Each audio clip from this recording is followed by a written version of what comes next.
So I thought we'd take a little break from Call of the Wild and go into the outdoors in real life for a little bit. And yeah, that's actually me fishing right there. I'm fishing on the Wolf River, and I'm using one of my favorite baits, which is the, well, it's a white jerk minnow is what I call it. It's kind of like a zoom rubber minnow, and I just twitch it, and I just had a hit right there. And if I cast back there one more time, I should be able to get his attention, and he should hopefully hit it. So if you watch closely, you can see, there's our bait right there. It's a little white minnow, and it's just twitching. Come on, I know he's down there.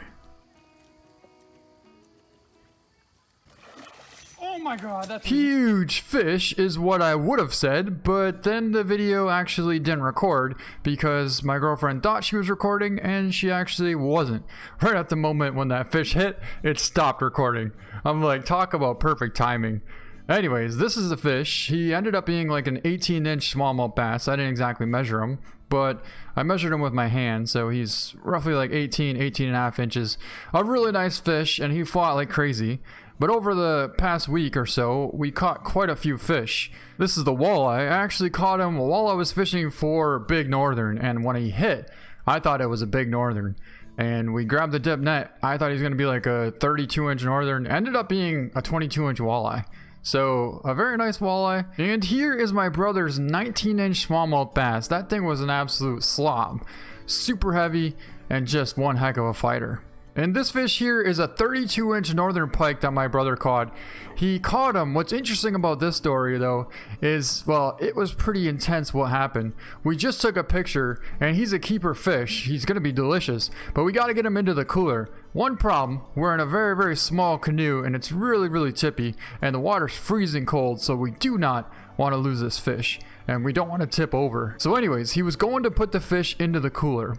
And as he opened it one-handed, that fish jumped out into the water. So it was basically gone, right? You would think? No. He reached over without flipping the canoe, and we leaned the opposite direction. He barehanded that fish, grabbed him, and retrieved his fish that almost got away. And let me tell you what, that fish was absolutely delicious. 32 inches is a lot of meat on a fish. With all that being said, I'm going to show you all of my deer that I've ever taken in real life. This here is my very first buck. I got him when I was 12 years old. He came in during the rut and he was trotting at about 30 yards away. He wouldn't stop. I was trying to get him to stop. I was going meh, meh. He wouldn't stop, so I held for his nose as he was trotting, and I took the shot, hit him right in the neck, and he dropped right on the spot. And this is him here. I was 12 years old and my very first buck ever. Alright, next is going to be probably like my second or third biggest buck. These two here are definitely my second and third biggest buck, depending on how you look at it. But I got this buck when I was 15 years old, and I got him with a bow. That's actually me right there during the exact time that I did get him. He came in, and I saw him a couple nights in a row, but he was always a little bit too far away. Finally, he came in, he was quartering away, and I tucked it right in there and got a liver and lung. And we tracked him for like 50 yards and found him laying right there. This is going to be my this is my biggest public buck here. This buck is a 10 point, and he was around like a 150s score on him. So it's a pretty good buck. I got him when I was 18 years old. This is when I wanted to venture out on my own a little bit and start hunting different areas that I've never hunted before. This buck came in during the rut, chasing after a doe, and he walked right underneath my tree stand. I couldn't believe it. I couldn't even get a shot off for the longest time because he was so close to me. It was literally like I was trying to shoot right below me, and my stand was there. There was so much brush. So finally he stepped out in the opening, and I ended up making a double lung liver shot on him, and he ran. Actually, this buck here is the only buck that I ever shot that I literally watched pile up right in front of me. It was the coolest thing ever just to see him run, and then all of a sudden you can hear a brush crack and you just watch him pile right over. It was just something else. It really was. So let's backtrack a little bit here. And this buck I got when I was 16 years old. My parents were away on vacation in, I think it was Mexico, and it was second season during bow hunting. This buck came in, he was about 80 yards away, and I saw him the night before, and I couldn't get a shot off because he was too far and too smart. Then the next night I went out again and I saw him again, but this time he was 60 yards away and he still wouldn't come any closer. Well, it probably had something to do with the day before that, I let my friend borrow my Carhartt jacket to go snowmobiling, and that's the same jacket that I wore hunting because it was so cold and I really needed to wear a bunch of clothes. So anyways, he came in 60 yards away and he stopped broadside, and I've been practicing a lot at 60 yards lately. So I thought, you know what? If he's going to stop there long enough for me to draw back, I'm going to take the shot. So I held for 60 and I held a little bit high and far forward. That way, as I took the shot, I thought he was going to try and trot, away or react to the shot. And basically what happened is it hit almost exactly where I wanted it to. He reacted and the arrow went so perfectly, it arched just like a rainbow basically. And it looped right down all the way in, ended up getting a liver and back of the lung on that shot. So that was my farthest shot, 62 yards away on that buck. This is my first ever fox that I got when I was 18 years old. I got him with my 17 HMR, so that's kind of cool. This buck here I got when I was 17 years old. He came in a bunch of really thick grass, and I wasn't quite sure how big he was. Then I saw the G2 and I thought, yep, he's definitely a shooter. Came in 20 yards away, made a double lung shot, and he went down probably 40 yards away. This buck here is a really cool buck. He's almost like a non-typical, but I got him on the run with my Benelli at 120 yards away. He was running wide open. My grandpa was shooting at him. My dad was saying, big buck jumped up. And he's kind of a non-typical, but I hit him 3 times with my Benelli. I shot 4 times and 3 of the 4 times hit him. So that was a pretty cool buck. This buck here I got when I was 16 years old with a gun. And that was a 12 gauge 3-inch Remington semi-automatic with the slug. That was a 10.130 inch buck. This buck here I got when I was 18 years old during gun season. Super wide 8-point buck, but he was all busted up during the rut.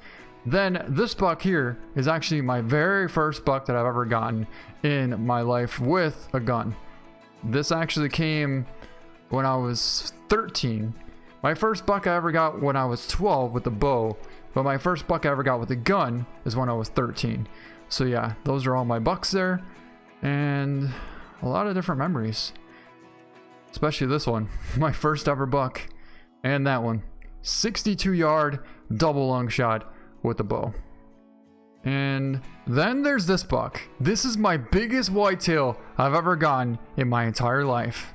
He was a 13.160 scoring, and he had, I think, like a 17.5, 18 inside spread on him. So super wide, tons of points everywhere, just super unique buck. And I remember he came in, this is one of the coolest bucks and my biggest bucks that I've ever gotten. But just the fact of how I actually did get this buck. I remember hunting for probably like 5 or 6 days straight. I only saw a couple of small bucks. And I went back to the same spot again. And I thought, well, you never know. A buck could come across here. It's during the rut. You never know what's going to happen. And nothing came. I saw a doe probably like 150 yards away. A fox came trotting past. Nothing really was happening. And I was kind of just like relaxing in the tree stand, just waiting. All of a sudden, this thing stood up. He was about 150 yards away. And I could just see massive antlers on this thing. He stood up and I thought, that is a giant buck. He is definitely a shooter buck. Not only is he a shooter, but he is definitely a head mount. So there's 2 different things, okay? Well, for me at least. There's one, oh my god, it's a shooter, which it's a really big buck and you definitely want to get it. But then 2, it's guaranteed this thing is going on the wall.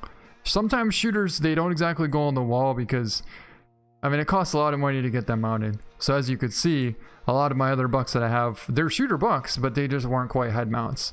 And this buck here was a guaranteed head mount buck. And when I saw that, I knew I had to do everything I could to get that buck to come into range. So I had a can. I had the can, it's called. And it's just basically like a doe bleat, like the one we have in Call of the Wild. I saw him out there at 150 yards, and I thought, you know what, I'm just going to use the can like crazy, and maybe he'll hear it and might be interested. And I probably used it maybe 10 or 15 times, and all of a sudden it looked like he actually was interested in coming that direction. And I thought, wow, he might actually come over here. So then I just kept spamming the call constantly. And sure enough, he locked in and started trotting right towards me. And that is when I knew he was coming. All I had to do was keep him interested. It was basically like a big gobbler's coming into a call. You got to call just enough to keep him interested to keep him coming in. Now, this is the only whitetail I've ever called in, and I've tried many times. So it's not that easy. But I really didn't know what I was doing. So I just thought, I'm just going to treat it like, you know, a big gobbler basically, and try and coax him in slowly. Well, eventually he came in all the way to 30 yards, and I'm just shaking like crazy because he's the biggest buck I've ever seen at that time, and probably one of the biggest bucks that I've seen yet. And not only the biggest, the coolest bucks that I've seen in quite a while. And he came in at 30 yards. I got the full draw as he was trotting. He put his head down, and I kind of did a meh. He lifted his head up, turned a little bit. He was still quartering slightly at me, but I hugged it right tight to his front shoulder, and I squeezed, and I saw my Luminoc light up, and just, it just smoked him. It was like, and I knew he was definitely smoked. Now it was just a matter of trying to find him. I couldn't find the arrow because the grass was so thick, and I couldn't find the buck at first because the grass was so thick, and he actually didn't bleed one single drop. I knew I hit him good though. So I backed off, waited a little bit, got my dad and a couple of my friends, came back in a couple hours. We walked the same direction that I last saw him. That thing ran almost 200 yards with a lung and an intestine hit. The center of the would have been his left lung, and it was quartering at me, so I couldn't get double lung really. Otherwise I would have hit the shoulder blade. And I don't want to hit the shoulder blade on a buck because I've learned my lesson on that. You want to stay away from the shoulder blade.